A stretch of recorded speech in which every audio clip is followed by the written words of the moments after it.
Nyom adioson miensa. Ampara Onyankopon ye ma Israel ma wona wakoma mutie na me de anka me na re ya mane manamo re ya watiri na metwen ahokyerefo ho ninkunu efiri se mi hunu abonefo yi a wodie no wonhunu owuo mu aninyane na wo honam ne ahoden odasani hawde woni bi nanso wonwane won ho se nipa binom enti ahantan di won kon ho barishia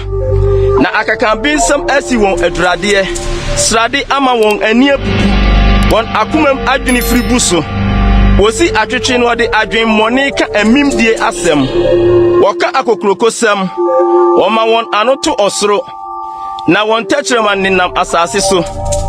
enti won krofo twe bedane won na wonyansuo kru amanom na wose ebeye den na Onyankopon behunu nimdie wo osurusuru ni no trim ana hwe yenum ni abonefo nanso won hodwu won daa wama won ade adoso ampara mate makoma ho kwa na mahoro mensa bimdie mu kwa nanso ha me damu nyina na watwe maso anopa biara samisi meka ne saade a anka metwa wo masanten kontompo na misisu hu se mehunu ade yi eye mani so den dodo kosi se mekọ Onyankopon kronkron mu ho mekọ hunu de akire kọ wie won ampara wodi won gina de ho ye tro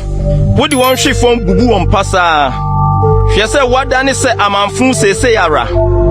ehu ama wawie sa se dae a waso anyane na wo Awurade ukanya wo ho a uma anipa won sunsun banso se eye makoma wereho na misa wa mu wo me a anka me yokwase a minimde na ma yese aboa wani so na me de metena won chen da waso me nsani famu wona mo atiri mposo kyerɛkyerɛ me kwan na akire yi no waje me akwani monyam mu kwana me wo no osoro na se wo me a me nhwehwɛ asase so hwe ma me honam ne makoma nwiesa Onyankopon ne makoma botan ne me chefa daa na hwe won a wo free won nkyɛn kɔ akiri no bɛyera wo bɛsɛ won a wo free won nkyɛn kɔ bɔ adwaman nyinaa na me de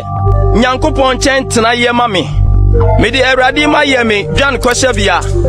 na maka wo nnwuma nyinaa